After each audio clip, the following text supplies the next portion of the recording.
किसी मैगजीन को हाथ में लेने में और उसी मैगजीन के कवर पेज पे होने में इतना सा ही तो फर्क है। वीआईपी सीट में और उसकी पिछली सीट में इतना सा ही तो फर्क है।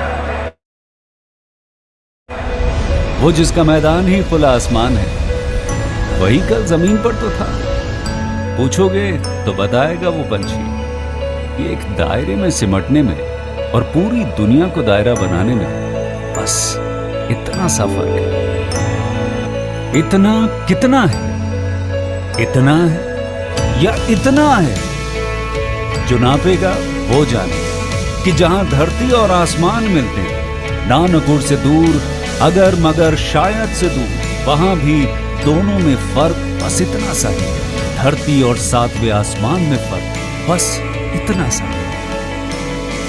ये एक अंतर प्रेरणा है। ये हमारी, आपकी, हम सब की अंतर प्रेरणा है। एक कदम, एक छलांग, एक बाजी, एक गहरी सांस और एक ललकार खुली हवाओं में कि हाँ, मैं बना हूं उन फिजाओं के लिए, कि हाँ, मैं बना हूं उन ऊंचाइयों के लिए जो ऊंची तो बहुत है पर नामुमकिन भी नहीं, क्योंकि मुमकिन और नामुमकिन में बस इतना सा फर्क है। धूप छांव में फर्क बस इतना सा है। तो बस चलिए फ्रेंचाइज इंडिया के साथ ये फर्क मिटा देते हैं। Franchise India. Good afternoon, everyone. A very warm welcome to all of you on this show called Business Opportunity Over Chai. Business Opportunity Over Chai is a series run by the management team of Franchise India to bring you a new business opportunity every day at 12 o'clock. As you are aware, every day at 12 o'clock, we launch a new brand. Today, we are here with a brand called JanPro. It is globally trusted commercial cleaning brand. We are inviting regional master franchises. We have in the panel Mr. Ajitav Nayak. Mr. Ajitav is the MD of JanPro. We have our Managing Director Sonia Chaudhary on the panel. We have Rupesh Gandhari sir on the panel. He is the AVP Franchise India. We have Amitabh Burman on the screen. She is the Regional Head of Franchise India. I welcome all of you on this panel. I also welcome the participants who all have joined. Now, before beginning towards the webinar, I would request the participants that if you have any questions in between the webinar, please put them in the Q&A box and all your queries will be answered right after the webinar. Now, I would request Sonia ma'am to address the webinar and take us ahead. Sonia ma'am, over to you. Thank you, Arima. And friends, a very good afternoon to all of you. Thank you all for joining this special webinar today. And I also thank our panelist, Mr. Ajitav, who's the founder of JanPro India, and the master franchisee who's been operating in the market for nearly a decade. And like Arima talked about the opportunity, JanPro is a leading provider of facility management services, and it was established almost about 32 years back in US and operating in more than 11 countries across the globe. And India happens to be a very big market, and so is the global market for this industry. And every establishment is your client, if I have to talk about the opportunity, be it B2B or B2C. But largely, if you look at this opportunity or the market overall is very unorganized and does not have any reputed player at a national or a regional level even. And if we talk about international player, there would not be many names to even reckon or talk about, which means there's a big room for reputed and established players in the industry. So as I speak, JanPro is already present in India. They have successful partners and also, I would say, further partnership with B2C and B2C clients in more than 25 cities across the country. And they're looking at now partnering at a bigger level with the area partners who would own and manage these territories. There are about 100 odd, about 10 odd states that we have selected where we're looking at partners. And the most important part is all these 10 states which are being currently offered, where we want to bring in area partners. It already has a business which is established. A new partner which comes on board has a very quick go-to market and comparatively lower gestation because it doesn't have to start from the very scratch. So we'll take you through a small presentation, friends. It's about a 30 minutes presentation where we talk about the opportunity. We'll also give you an example of how big it is in your region. So some of the success stories of our partners who have been with us for many, many years, what business that they do. But before that, I'll request Ajitav if you want to give a little background about how it started. And friends, all of you, I'll request whatever questions you have, you want to ask, you can use the Q&A box. If you want to share your profile, please feel free to do that. And lastly, we have our teams who have joined from Bombay. We have Rupesh, who's my branch head for Bombay, and also Amita, who is heading the project Pan India. And she would be reaching out and interacting with every single partner or a prospective partner who has shown interest in taking this opportunity. So over to you, Ajita. Great. First of all, thank you so much to the Franchise India team, Sonia, Amita, Rupesh, and everybody else. And also a big thank you to all the people who have come for this webinar itself. So I know it's very close to the holiday season, and I wish you a great holiday season as well. But I would like to present you an extremely unique and I would say very rare franchising opportunity. And it'll take about half an hour. And I'm quite sure that at the end of half an hour, you'll be quite amazed with what I have to present to you. So is it okay now if I make the presentation? Share the screen. Is it okay? Yeah. Is this visible, Amita? Yes, sir. Yes, sir. Okay, great. All right. So like I said, in the next 30 minutes, I'm going to be presenting to you a very unique master franchising opportunity. And the reason why I call this unique is because of these numbers. So these numbers are taken directly from the P&L accounts of our existing India master franchisees. So these numbers are not estimates. These numbers are not projections. These numbers are actual numbers of our existing India master franchisees. So average yearly ROI that they get is 70%. So this is a yearly ROI. So basically, if a master franchisee has invested 100 rupees, every year he's getting a return of 70 rupees. Average yearly turnover is 6 crores. So some have got about 4 to 5 crores of turnover, and some have got as high as 11 to 12 crores in turnover as well. And all our existing master franchisees are successful. So these numbers are very exciting, as pretty much all of you will agree to. And this is the industry we are talking about. So we're talking about the housekeeping industry. So what is this industry all about? This is about providing B2B cleaning services. So very important, this is not B2C. We are only talking about serving commercial clients. So these clients include any commercial facility you can think of. I would say largish commercial facilities, upwards of 10,000 square feet. So things like corporate offices, cinema halls, malls, multiplexes, schools, colleges, hospitals, car showrooms, you name it. Everything is a prospective client. Basically, what we do here is we provide manpower, we provide chemicals, and we provide equipment by which the cleaning happens in these facilities itself. The biggest advantage of this industry, which we realized over the last 4 to 5 years, is that it is extremely recession resistant. So it is not dependent on how good or bad the economy is doing, because cleaning is something which is a very hygiene function. It has to happen no matter how good or bad the business is doing. And also during times of COVID, when a lot of businesses collapsed, our business actually did reasonably well. While the turnover was impacted by about 10%, which is minimal as compared to what happened to other industries, a lot of ancillary functions like disinfection actually picked up. So extremely recession resistant. Another massive advantage is the fact that we work on the basis of yearly contracts. So basically, once you have completed a sale, every client gives you monthly payments at least for a year's time. And in general, our contracts get renewed. So typically, most of our clients work with us for at least 3 to 4 years. So whenever you close a sale, you're guaranteed of at least 12 into 3, which is 36 payments coming in on a monthly basis.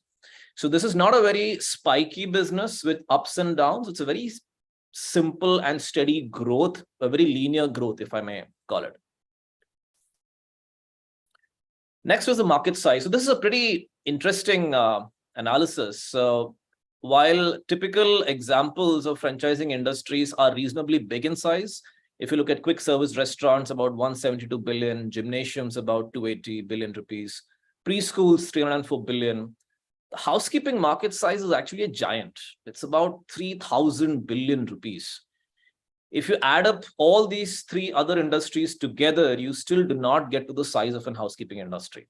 It's just massive. And the growth that is happening in India is massive because pretty much any part of India that you go to, whether it is a tier 1 city like a Delhi or a Bombay, or a tier 2 city or a tier 3 city, you're always seeing construction happening. There is always something which is getting constructed, and all these facilities require cleaning. So this explains the huge market size.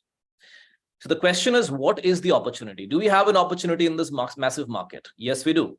So like Sonia was saying, the housekeeping market in India is largely unorganized. While there are MNC players, there are quite a few, there are not too many. And they're also very scattered. So you might find some MNC players in certain cities, in tier 1 cities, but not so many in tier 2 cities and tier 3 cities. So all of this at the end of the day results in very severe quality issues at the client end. So clients are typically not happy with their existing service provider. And this is the market gap. And how do we fulfill this market gap? Is by positioning an international brand as the agency of choice. So in an industry which doesn't have many international brands, we're bringing in an international brand. And second, in an industry where service quality is an issue, we are giving massive service quality improvements by using global processes which have been Indianized by us over the last 5 to 10 years. So this is like a clear win-win. Most clients are extremely happy with what we have to offer. And this is how we plan to achieve share in this huge 3,000 billion rupees market. And at the end of the day, this is also an industry in which we give employment to a lot of people who actually desperately need this employment. So this is one of the few industries in which you provide employment to a lot of people at a very mass scale. So one of our largest franchisees, he's actually based out of Bombay. He has deployed about 1,000 people in his company. So when I speak to him, he tells me that the biggest satisfaction that he gets is that the money and the salary that he pays out to these people actually means very close to life and death to these people. And that is one of the biggest satisfying factors for him, more than the money that he actually makes in this business itself. So this is the opportunity. This is Janpro International. It was founded in 1991, Atlanta, USA. Currently present in 11 countries. So not just developing countries like India and Brazil, but also developed countries like US, Canada, New Zealand, Australia, so on and so forth. 35,000 plus clients globally. A very well-recognized brand internationally. So we have won a lot of awards as per the Entrepreneur magazine. So always coming in the top 10 opportunities for franchising globally. And in India, this is the story. So we are currently present in 32 cities. So fairly well covered across India, whether it is the north, west, east, south, or even the central parts of India. We have 6 master franchisees who manage different regions for us in different parts of India. And we've got 750 plus sites across India as well. Again, in India, we have got multiple awards. Franchise India itself gave us the award of the #1 franchise in the business services category. This was just before COVID. And these are the services we offer in India. So like I said, housekeeping is the most important service that we offer. This contributes approximately 90% of our top line. Other than this, we also offer soft services like pantry boys, office boys, repairs and maintenance like plumbers, electricians, carpenters. Special services like marble polishing and carpet shampooing. This is also a very key part of our industry because this helps us create a relationship, and it also helps us do business with very high turnover margins as well. This is the organization structure. So this is broadly how the franchising structure works in India. So you've got a country master, we've got multiple region masters, and we have got unit executives under them. Now, what I'll do in the next couple of slides is I'll take you through the roles and responsibilities of each of these 3 entities. So who is the unit executive, who is the region master, and who are the country masters, and what is the roles and responsibilities.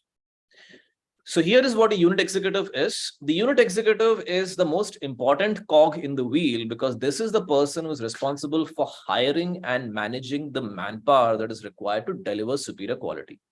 And these are typically employees of the region master team itself. They work on a salary plus incentive model. And why this incentive model works really great is I'll explain through a simple example. This is one of our unit executives in Bombay. he has deployed close to 500 people in Bombay, and he manages the entire relationship with these people. So this is a person who is on a salary of 14,000 rupees a month, but he's given an incentive which is close to 30,000 rupees per month. So because he's very incentivized to get the right kind of people and also to manage them, he's able to do a better show of providing superior quality at the client's end itself. Next are the region masters. So this is the opportunity that we are looking for here. So these are basically the most important part in the system. And these are people who are entrepreneur investors. So we are not looking for people who just want to invest money. We're looking for people who are also going to invest their time either on their own or through a team that they have created. Basically, we're looking for people who have leadership capabilities. So when I say leadership capabilities, we're looking for people who have either two things. One, good corporate work experience. This can be in any role. It can be in marketing. It can be in sales, finance, HR, anything at all. And also, if you have some background in managing a business of your own, either through a family business or any small startup that you had before, that also makes a lot of impact. The key is either of these two things gives you good leadership capabilities, which actually helps in the role of the region masters themselves. So basically, region masters are expected to create sales, lead a team of sales, operations, and accounts personnel, and coordinate with the country master themselves. Now, these are the region masters that we have. So I'll spend a couple of minutes to actually go through this slide, which will give you a quick flavor of what kind of people are our existing region masters and how good they're doing. So Siddharth is a guy who's managing AP Telangana for us. He has got franchisee rights for AP Telangana. He's currently at a turnover of 7 crores yearly. Siddharth is an MBA in finance, and he also worked in the media industry. His last work was with Star TV, where he's working in as a business head for enterprise sales. Dharmesh manages Bombay One for us. He is currently the largest franchise in terms of turnover. Dharmesh, incidentally, is also our first franchisee, and he was introduced to us by Franchise India itself. So it's a very good success story. Dharmesh is actually from a corporate background as well. He was doing sales in premium liquor companies like Diageo and Moët and Hennessy. Ankit Jain comes from a background of managing his own family business. So his father has a paper mills business, and he was managing that before he decided to start something of his own. Ankit manages Delhi NCR as well as Punjab. So Ankit has just acquired the rights of Punjab as well a couple of months back. And he has got a current turnover of 7.2 crores. Mayank is one of the youngest. He's about 27 years of age. He has got a hotel management degree and is working in St. Regis in Bombay before he decided to start his own business. And he has taken over the entire Bangalore territory. He's got a turnover of 4 crores. Pranav Jain had got corporate work experience. He was working as a relationship manager in Yes Bank. And then he joined us. He's again introduced to us by Franchise India. He has a second franchise that was introduced to us. And he has currently got a pretty good turnover of 8.4 crores. Akshat is the youngest guy. He is a chartered accountant, and he was managing his family's chartered accountancy business before he wanted to make his own road. And he's taken up the franchisee for Madhya Pradesh. He's currently got a turnover of 2 crores. So if you look at the broad spectrum of region masters here, the age range is somewhere between 26 years, who is the youngest, to 52 years, who's the oldest. 1, 2, 3, 4, 5 of them had corporate work experience. I'm sorry, 4 of them had corporate work experience, and 2 of them had some experience of managing their own business before they joined us. So this is the kind of profile that we actually look for. Now, very important. So what exactly is a country master doing in this picture? So we as a business believe that we are not here to sell a franchise and then do nothing about it. Selling a franchise is just step 1. The most important part of the relationship starts when the franchise has been sold and when we contribute to the franchisee's growth itself. So the most important thing for any business is turnover. There is no turnover, there is no fun in the business. Now here we have a national accounts team. So what this national accounts team does is that this national accounts team drives sales. National accounts are basically accounts which are present in multiple territories. So one of a classical example of a national account would be Cinepolis. Cinepolis is a large chain of cinema halls which is present in about 30 odd cities across India. And we service approximately 70% of all the cinema halls for Cinepolis in India. So this is something which is contributed by the country master itself. And If you happen to own a territory in which we are starting off a national account, then you get to manage the entire P&L of that account itself. You directly take it over. The second and most important part is training. So how is it that a region master can deliver superior quality at operations level? How is it that the region master team can actually generate sales? This entire training is given by us through two key training programs called Jolt and JSLT.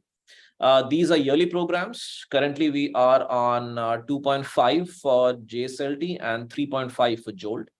And whenever a new master franchisee is onboarded, him and his entire team is given this training itself.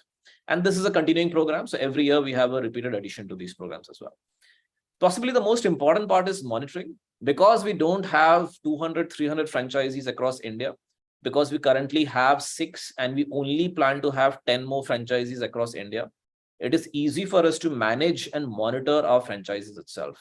So all our franchisees are pretty much on a daily phone call basis away from us. And whenever they have any issues in terms of sales, performance, team management, we're always there to help them, which is a very important part because like a almost daily involvement in the business itself. And this is the team that we have, which is the national team, which actually helps drive sales as well as operations and also helps the region masters manage their accounts. And in each of these functions, the region master franchisees themselves have their own teams which manage the operations and the sales and accounts at a local level as well. Now, these are our key clients. So basically, any industry you can think of, we probably have a client. So our bread and butter is obviously the corporate industry. So this is one of the most lucrative industries to actually have as a client. Commercial and residential are also great. Cinema is actually one industry where we have a very massive presence. So Cinepolis is one of our largest clients across India. Malls, retail outlets, very niche brands like Anita Dongre, Sephora, Decathlon, Truefit and Hill, all these are also our clients as well. Even manufacturing industries, so whether it is food manufacturing, pharma manufacturing, all these are also clients that we have. Extremely important. So we started off saying that we can gain market share in this massive market if we can deliver superior quality to the client. Now, these are again real numbers that we have, which is taken from our internal application, which captures client feedback and ratings. So on an average, clients give us a rating of 8.5 out of 10. Client retention, this I think is the most important part because in this industry, we don't like losing clients at all. So this is a massive retention rate. So the moment you have a client, very rarely do clients leave us. So it's always a good balance between getting clients and not losing clients. And I think at Janpro, we're doing a great job of achieving it. Now, why do clients choose us? So what is it that we do that pretty much no other company in the industry is doing right now in India? So I'll make the slide, make the couple of slides very simple without going into too much depth. First is we promise superior quality and we deliver superior quality. At the same time, we don't charge a premium. So this is not a market where you can go and charge a premium price, even though we are an international brand. Nobody's going to pay a premium price to you. We understand that and we always charge them the right price. When we say the right price, this price is pretty much the same that they're spending on the current agency. In some cases, the price can even be lower. Now, how do we achieve a lower price? It is not by breaking down the margins. No, it is by reducing the number of people that are actually required to do the business of cleaning in that specific facility. Because we have got processes which make things very efficient, we can actually reduce the number of people required, which brings down the cost and hence the billing to the client itself. This is the reason why actually clients choose us. In terms of quality, again, not going to spend too much time on this slide, but we have got 3 operational pillars which help us provide superior quality. So JP Techniques is basically the differentiated chemicals and consumables that we actually use. It's a fairly commonsensical approach that we have of using chemicals that are environmentally safe and also safe for the facility itself, which surprisingly a lot of people are not doing in the market. JP Signature Clean is possibly the most important part of the thing because it is the processes that we use. A lot of times people think that cleaning just happens by putting a person and giving him a broom. That's not the way it works. So you need to put a person, you give him better tools and chemicals and consumables to make sure the cleaning happens properly. And more importantly, you need to train him in the right process. So something as simple as cleaning a glass in the industry is not done properly. So when we train our janitors, the janitors are trained to deliver superior quality and the client actually appreciates that as well.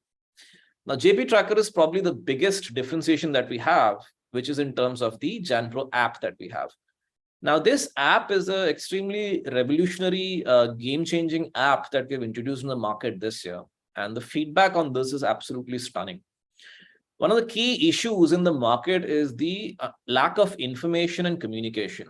So normally, if there are issues on the site, the clients possibly go through a WhatsApp group or possibly email or call somebody, the things don't get resolved. Now, using this app, the client has got all the information on his fingertips. So what is the attendance? So something as simple as wage registers have been removed from this app. So there is no physical wage register. All the attendance is online on this app. How much of the workflow on his site has been completed? How much is pending? Complaint resolution, there's an entire mechanism, a mode for complaints to get resolved in a very easy way. Training that is happening, he gets to view all this information on this. Any special activities that we do, like carpet shampooing, marble polishing, all of that gets captured onto this. And also the client gets to view things like what is the trends of attendance, what is the trends of ratings, what are the trends of training. All these things are captured on this app. So this is something which has given us extremely great feedback from the client end. And also we have seen that from an operational point of view, things are extremely easy to manage once you have this app. So you don't need massive emails or WhatsApp groups or Excel sheet trackers, PowerPoint presentations, etc. to manage the business. This app basically makes the job easy for pretty much everybody in the business. And this we have seen as a massive talking point. So once you start talking about the app, clients are very, very, very keen to start doing business with us. So basically, from your perspective, why would you want to choose a JanPro franchise? So basically, this is a business which is going to give you extremely strong financial returns. So your net profits at the end of 5 years can anywhere be between 40 lakhs to 1.5 crore. These are conservative figures. A more realistic figures would be somewhere in the lines to 1 crore to 2.5 crores, depending on the kind of territory also that you've picked up. So these are actually pretty strong numbers that we're talking about. And for most people, this would be a primary source of income rather than a secondary source of income. So if you're looking for a business which has the potential to become your primary source of income over the next 3 to 4 years, then this is probably a good choice. The second point is a minimum guaranteed business. So like Sonia was saying, almost all the territories in which we have franchising options open right now have got an existing business and have got an existing team in place. So you're not starting a business with zero cash flows. So when you're starting the business, you are taking over the existing clients and the existing team. So starting a business is always, a case of butterflies in the stomach. You have done everything, and on day one, your bank account reads zero, and then you have to wait, okay, when is the money going to come? How are things going to happen? So those kind of things are completely absent in this business itself. And very few businesses give you this advantage that you start off from day one with an existing client list, with an existing team itself. And the third point, not a very important point, but still important nonetheless to mention, is a very low investment in real estate. So typically, most options require you to have a real estate option in a place with very high footfalls. Now, while this does come with advantages of good customers walking in, it also comes with disadvantages of very high cost. So whenever you're starting a business, on day one, you're already down a lot of money because of your investment into real estate itself. This is not the case here. You just need a very small office which can house 2 to 3 people. So something like a 150 to 200 square feet office on rent is more than sufficient. Also, very low investment in marketing. So this is B2B sales. There is no ATL marketing required. Nothing on the lines of newspaper ads, radio ads, nothing at all. How do we generate leads? It's predominantly through networking events, which I'll get through at a later stage. So these are the areas that are available right now. So all the tier 1 cities and states are closed so far, I would say, except for Tamil Nadu. The tier 2 cities are all open right now. So Gujarat, Kerala, Bihar, Jharkhand, Tamil Nadu, Goa, Rajasthan, Assam, West Bengal, rest of Karnataka. And these are the broad details of the franchisee fee as well as the existing turnover. So like I said, pretty much all the territories that are up for sale have got an existing turnover. When I say an existing turnover, these are the yearly turnovers currently, which are coming through clients, and also a team is present to manage it. Anybody who's interested in the franchise has just to take this team over and then grow the business with the existing portfolio of clients. So the most number one in terms of the existing business is Gujarat, which is at 2.4 crores. And obviously the franchise fee is correspondingly higher at 95 lakhs. And these are the other territories also that are available. So these are the key financials. So what is the investment total and what is the royalties and other things that are happening here? So depending on your size of, on the choice of territory, your franchise fee ranges from 38 to 95 lakhs. So if you see, this is the range. The lowest franchise fee is for Goa, which is at 38 lakhs. And the highest franchise fee is for Gujarat, which is at 95 lakhs. Now, why are franchise fees different here? It is based on two things. Number one is the potential of the market itself. So the number one market in India is Bangalore, which is why the franchise fee at which Bangalore was sold was the highest in India. And the second point for choosing the franchise fee criteria is also the existing business. So the more the existing business in a territory, the higher the franchise fee, because you're obviously getting cash flows to start off with. The second point is working capital. Over and above this franchise fee, you will also need a working capital somewhere between 5 to 15 lakhs. So the smaller the territory, the lesser the working capital. The larger the territory, the more the working capital. The royalties are very simple, 20% of management fee. So management fee is basically a concept that is employed when you are making an invoice to the client. So this is that cost that you bill over and up. This is the price that you bill over and above the cost to your client itself. So 20% of that comes as royalties to Janpro India. And any special services that you're doing. So special services are things like carpet shampooing, marble polishing, seat shampooing, which are extremely high in terms of margins. So 15% of that also comes as special services revenue. So that is it from my end for the presentation.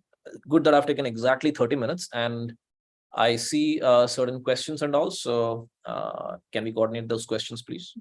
Great, Ajita. Thank you for putting this presentation for all our viewers. And friends, I'll request you now. I was seeing some of you were raising your hands as we were taking you through the presentation. My request would be that you put your questions in the Q&A box. And Ajita, we can perhaps, remove the slide so that we can all be visible on the screens. And guys, please write, Mr. Bhushan, if you can write your question, I'll be able to take that. And when you do that, please also mention the city of your interest and also your profiles. Now, quickly on the business model, I think we'll go a little deeper in terms of what we talked about. So we're looking at 9 partners across India. These are partners who would own and operate in these regions as area franchise partners. Now, all the 9 regions have existing business already. Hence, there's a minimum guarantee business which is ensured at the very start of your relationship. The company also has a lot of national accounts. So any national accounts which is being onboarded by the company and which happens to have business in your territory is also a support which company offers. In addition to that, we expect a franchisee partner to also build their own relationship in their territory. But like I mentioned, the gestation in this business is comparatively low because all these are territories where the business is already happening. So the moment you become a partner, this business gets transferred to you. Now, Ajita, to start off with, I'll request if you can maybe talk a little bit about, the overall unit economics of a business, and maybe if you can take a case of any of your existing partners, typical team structure that is required, what kind of expense ongoing a franchisee needs to kind of, build, and whatever turnover we have talked about, I'm sure, there's some gestation in the business or some time frame to reach that optimum level. If you want to give maybe a little summary on that journey for a partner that comes on board. Great. That's a great question. So let me give you the example of Dharmesh. Dharmesh currently operates a part of Bombay. He's not operating entire Bombay. He's operating a part of Bombay, which is the Thane, Navi Mumbai area. He's currently got a turnover of 11 crore, which is yearly. And his net margins, let me go straight to the turnover and the net margins part first. So his net margins, after taking care of all his expenses, including the royalties that he's paying to Janpro India, comes to 11%. So the amount of money that he's making on a yearly basis is close to 1.2 crores. Now, if you look at how this is split on a monthly basis, so for 11 crores, his approximate billing in a month is close to 1 crores. 1 crore, slightly above 1 crore. His expenses on an average is basically his salaries that he pays out to his janitors himself, which is like the biggest chunk. Over and above that, he has got expenses to manage his team. So he has got, surprisingly, even though he's managing a business of 1 crore, he's got a very lean team. He's got one person in sales. He's got one person who heads operations. He's got 2 operations managers, 1 unit executive, and 1 person in accounts. So if you look at that, with 4 people in operations, 1 person in sales, and 1 person in accounts, with a total of 6 people, he's actually running an entire business of 11 crore turnover. So his average salaries that he pays out to his office staff, which is the sales, operation, accounts, comes to about 3.5 odd lakhs. And the bulk of the salaries is that actually we just paid out to the janitors themselves, right? Now, he started off initially, and initially we were also just finding our feet in the Indian market. So for first year, he was not doing all that well. Second and third year is when he picked up. And fourth and fifth year is when his business actually really started booming. On an average, what we have seen right now, because JanPro is an established brand, it doesn't take as long as it took the Dharmesh to actually start off and run the business, because there is already existing business present.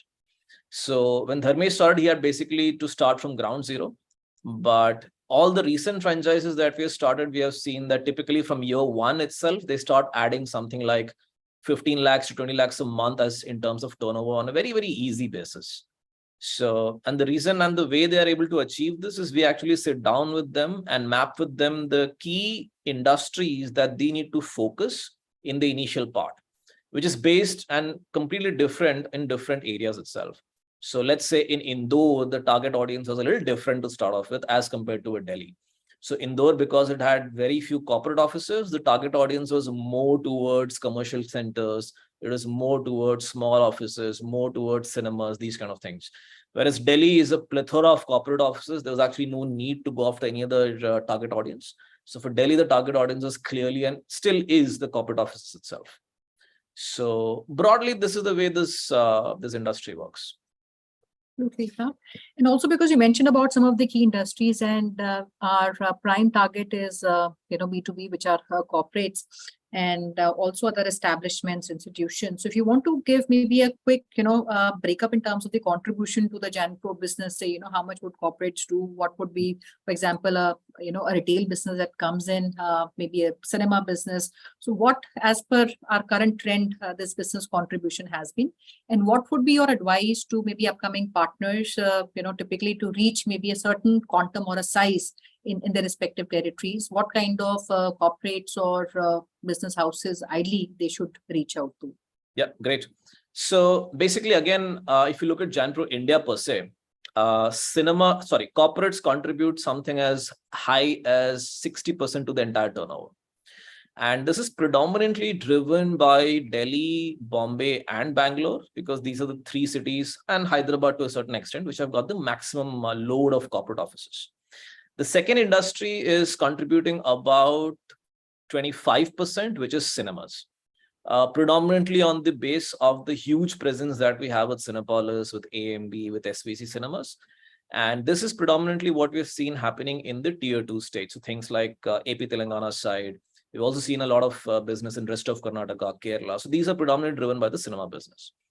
The rest, I would say, contribute equally. So things like retail outlets are actually something that are present across tier 1, tier 2 cities. So brands like Sephora, Anita Dongre, Truefit Hill, they're present pretty much in most premium malls that you can think of. And malls is something which I've seen is not actually dependent on the tier 1, tier 2 structure nowadays in India. Malls are coming up everywhere, right? In terms of how existing or a new master franchise should actually structure the target audience to start off with, it again depends on the region itself. I'll pick up just 2 regions broadly. So if I look at something like a Kolkata or a Chennai, which is still a tier 1 city, I would look at focusing definitely on the corporate audience here, because these cities have got a lot of corporate audience, which are also linked to a national account. So we are not servicing too many corporate audiences here because we don't have a very strong presence right now. But once you have an established partner, it's just easier for us to get our national account pipeline also servicing, generating leads here. In terms of something which is not a tier 1 city, so if I look at something like a Gujarat, Gujarat predominant growth has come from servicing premium residential properties. So I'm not talking about the medium-sized residential properties. I'm talking about premium residential societies, because there people are spending a lot to buy a house, and there the onus is on making sure that those houses and the facilities are maintained very well. And the reason why we have been able to pitch and do very good there is because we have not charged a premium in terms of pricing. It's a very price sensitive market. So we're not charging a premium. But what we're doing is we are delivering superior quality, and there's a complete absence of international service providers in Gujarat itself. Right. So Gujarat, the thrust has been on premium residential societies, even premium schools for that matter. So we have a couple of association with premium schools there. Same concept. If the kids in a school, if the parents of the kids who are being sent to international schools are paying a lot of money, then the schools better be managed very well. So it's the same concept. So I would say something in tier 2, tier 3, these are the more target audiences rather than corporates. Sure. Now, also, if you want to give some examples, I know you already have existing business in these 9 territories that we talked about. If you want to talk about some of the key clients that we already have in these locations, maybe, the multiplexes that we work with, if you want to even take that and share that with our friends. Sure. So I'll pick up 3-4 territories instead of going through all the 10 territories and give you a quick example of that. So Gujarat, like I said, we're dealing with a lot of premium residential complexes. So we're also dealing with premium schools like Lorina Valley. We've also got very strong association with the Tanishq brand in Gujarat. And in Gujarat, we're actually operational in 4 cities. So we have presence in Surat, Baroda, Ahmedabad, and Sachin. Second example I'll pick up is rest of Karnataka. So rest of Karnataka, we are present in Mangalore and Hubli. Here, the primary association is with Cinepolis. So we're servicing a couple of cinema halls for them here in rest of Karnataka. Same is the case with Kerala. In Kerala, we are present in Cochin and Kozhikode. Yes. And even here, our presence is predominantly on the basis of the cinema halls that we're servicing for Cinepolis. So this is like some of the examples. In terms of brands, which are probably going to be present in different regions, I would again take the example of Cinepolis, which is present nationwide. Tanishq, which is again present across India in different tier 1, tier 2 cities. Decathlon is a client that we have, which is servicing in multiple cities, and they are quite open to taking our relationship to other cities as well. We have kind of held back till we actually close a master franchise in these cities as well. But Decathlon growth we have seen is not limited to tier 1, but tier 2, tier 3, everywhere the presence is actually felt. So yeah. Wonderful. Now, Ajita, there's a question, Sandeep, I think we've covered that, but still we'll take it up. He's asking how much is typically a repeat business, because these are subscription based, it is not a business which will take service in a month or one-off services. These are clients which would typically have a contract with you at least for a period of 1 year. All these corporates, for example, Tanishq gave example of Cinepolis, Multiplex. They sign up with the facility management company for at least, and every year these contracts are kind of renewed, which also gives predictability of the cash flows also for a franchise partner. So these are not businesses where you have to hunt for business every day, but you need to reach out to the right clientele, and these clients that come on board get renewed every year. Anything else, Ajita, that you want to add to? Yes, actually, I think that's an important question. So we have to differentiate here between cleaning services in the B2C segment and cleaning services in the B2B segment. So cleaning services in the B2C segment, a classical example is Urban Company or the erstwhile Urban Clap, right? So these are always one-time services that are done. There is no repeat, or there can be some repeat businesses, but very, very, very little, correct? So we are not in that segment at all. Yes, if you are in this business and somebody wants you to do that, you can obviously go and do that. Nobody's stopping you. But our primary business is the B2B industries. Now, the way B2B industries work is they do not want somebody to come and clean their facility in 1 day and go away. No, because these facilities have got a large number of footfalls. So imagine a cinema hall in Hyderabad or in Kolkata, which has got 800, 900 people walking in every day. Cleaning 1 day is going to be of no help, right? So what they do is they tie up with agencies for us to manage this entire property throughout the year on a daily basis. And the way they pay us is at the end of each month. So if they're paying us one payment at the end of each month, they're paying us 12 payments at the end of every year. And if your contract goes beyond 1 year, which generally it does, 96% is the retention rate, you get paid at least 3 to 4 years, 12 payments. That is 12 into 3, 36 payments, because you've just acquired one client. That's a huge deal. One client is giving you 48 payments over the course of 36 to 48 payments over the course of 3 to 4 years. Also, to give you an example of the size, how much one client can contribute. So typically a cinema hall The average monthly billing, again, this is heavily dependent on the size of a cinema hall itself. So a small one screen is a small cinema hall, whereas a 7 to 10 screen is a large cinema hall. But regardless, the average billing that you can look at from a cinema hall is somewhere between 3 to 5 lakh rupees a month. Now, when I say the question was, what is the repeat business? The same value gets repeated every month, right? So this 3 to 5 lakh business rupees is being paid to you at the end of month end, month 1, it gets paid to you at the end of month 2, month 3, so on and so forth. So that is the beauty of this business. The repeat business that is coming is every month, and it is pretty much the same quantum that is being paid to you every month, right? So one customer is going to pay you 36 to 48 payments over the end of 3 to 4 years, and you don't have to go and hunt for so many customers. So going back to the example of Dharmesh, who's managing a 11 crore business in Bombay. I don't have an exact number of clients he actually manages, but that would be about 30 to 40 clients, not more than that for sure. Right. So 30 to 40 clients paying monthly, contributing to 11 crores turnover over a year. That's the concept. Very helpful, Ajita, which also means that you're not hunting for clients every month. If you have a business and you work for the initial, say, 3 to 4 months acquiring these clientele, you have a good monthly predictability of cash flows, because these relationships are going to stay with you not only for a year, but they continue even further. I'll take up a question, friends. One thing which I want to say, while we're given these 9 territories, all the other locations are currently being owned and operated by partners. We saw some of these area franchises already operating in these locations. So we don't have any opening for those locations, right? And as far as the franchise fee, I saw some question of what is the breakup of the franchise fees, and what do we have to do in terms of expenses? This is one question. So Mr. Bhushan will take that up. But if you look at the franchise fees slide that we had put, and there were 9 regions that were put, and the franchise fee for every region is different because the fee is proportionate to the current business which is there in these territories. Plus, it also takes into consideration the potential of the overall, addressable market that we have in these regions. So the opportunity and the potential is big, the fee is high. Where the opportunity size is low, the franchise fees has been calculated in proportion to that.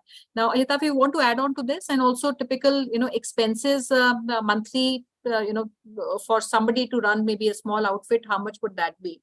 I think you did refer to that, but I see that. Yes. Question. Yeah. So I'll again go back to Dharmesh itself. So Dharmesh currently, so it's better to visualize the expenses that you have at a very mature stage, because that shows you that this is the maximum amount of expenses that you're probably going to incur. So Dharmesh is having a 11 crore territory. He's still hungry for more. He plans to take it up to 20 crores in the next 2 to 3 years, so which is very good. But at this size, his office expenses, the salaries that he pays out to the team that manages operations, sales, and accounts is about 3 lakh rupees a month. He has a small office. He pays about 15,000 to 20,000 rupees rent for that. Every other expense that he incurs is something that is reimbursed by the client, right? So other expenses that you need to have are things like chemicals, consumables, which you buy, which are reimbursed by the client. Equipment, you require a lot of equipment to service provided to the client as well, which is again reimbursed by the client.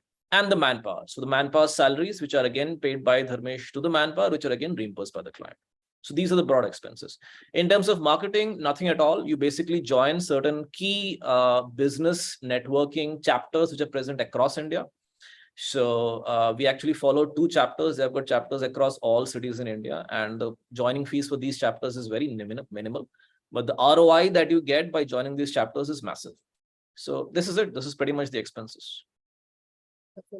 And friends, my request to all of you be, if you have more information that you seek, please reach out to us. We've already shared our coordinates in the chat box. And Amita is heading the entire project. We'll be happy to get you on a one-to-one call with Ajita for further discussion. And before I close, Ajita, one thing, if you want to even highlight typical profile of partners, what we're looking at, who are the best appropriate profiles to be considered. Some of them would come from similar backgrounds, some of them might not come. But if you want to maybe highlight typical characteristics or profile that would be welcomed. Yeah, it's good that you brought up this question, because I want to take up one point which I haven't mentioned in the presentation itself. From the point of view of the right fit for a partner for us, I would say the most important thing is the mindset. So the mindset that we're looking for is a person who wants to create a business with the potential to become his primary source of income. So, if you have multiple sources of income and you want to add another small income stream to your portfolio, this is probably not the right opportunity for you, because this requires something that, at least in the first 2 years, requires your time also to be invested. And we have seen people who have invested their time in the first 2 years are very, very successful right now.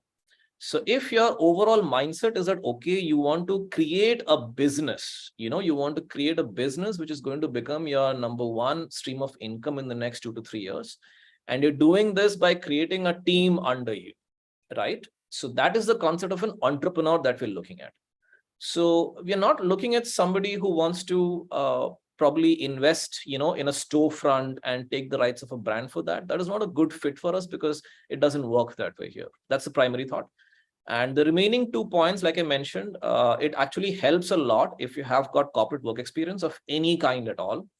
It's just, if you've worked in a corporate, you understand how to work within a team and how to properly manage a team as well. So that gives you good leadership capabilities. Because the primary role of a region master, which makes him successful in this business venture, is he needs to have leadership capabilities. He needs to manage a small team of operations, sales, and accounts people. And the third point, obviously, is if you have run a business, these things come naturally to you. How to manage teams, how to coordinate with the country masters as well, and solve issues and these kind of things. So I would say these are the broad 3 things that we're looking at. Wonderful. Ashitap, and before I close, I'll also request if you want to maybe share a message with everybody who's listening, like to you on the opportunity or otherwise at large. Interesting question. So, yeah, I think it's great to have a community of people here, who are interested. I can see 64 participants here, which is a pretty good number of people who are keen on starting an entrepreneurial journey. If you look back to something like 15 to 20 years back, this was probably not a mindset that was present in India. To have your own business, the mindset was more a little bit different. But I think kudos to organizations like Franchise India itself, who have cultivated and fostered a spirit of creating a business, either small or big or medium, it doesn't really matter. But it's good to see people who want to start their own business, become entrepreneurial in nature. And if your goal is to create an organization which is going to help you create a primary source of income for you in the next couple of years, at the same time gives you a satisfaction of providing employment. So if you look back, why did me and my business partner, Mr. Pulin Shroff, who's the chairman of the company, decide to start a housekeeping business in India? Yes, it looked very lucrative. Yes, the market size was massive. Yes, we saw a gap in the industry which we could tackle and generate profits for everybody. But at the end of it, the biggest advantage of this industry was that we are helping people who really need employment. So India, at the end of the day, is a country with a lot of people, 1 billion plus. I believe we're the most populous country in the world right now. And unfortunately, there are a lot of people who still have to struggle to make ends meet, for the basic amenities of life. So this is a business which at the end of the day is extremely satisfying, that you're creating wealth at the same time helping the people who actually need help as well. That is it from my end. I think I would like to wish everybody a good holiday season in whichever part of the country you are at right now. Thank you. Wonderful, Ashitap. I think well captured. I thank you for coming on the webinar. And also, friends, I thank you all for being there with us for the past almost an hour. And if you wish to have a second round of discussion with us, please reach out to us. We'll be happy to have a one-to-one discussion on any deep understanding that you need on the business model, and maybe also to validate if we are for each other right fit to work and partner with. And I'll request now, Arindama, if you want to take over for your closing remarks. Sure, ma'am. Thank you so much. Thank you so much, Sonia, ma'am. Thank you so much, Mr. Nayak, for the detailed presentation about this business. I'm sure this is going to help our investors choosing this business. And now, let me share you my screen about tomorrow's webinar. Tomorrow, we are coming up with another business opportunity. Just 1 second. So, Tomorrow we are coming up with another business opportunity from the brand called Shrishti. So registration links are already open. You can register and be part of this webinar tomorrow. So till then, thank you so much for joining us. Thank you, everyone. Thank you. Thank you.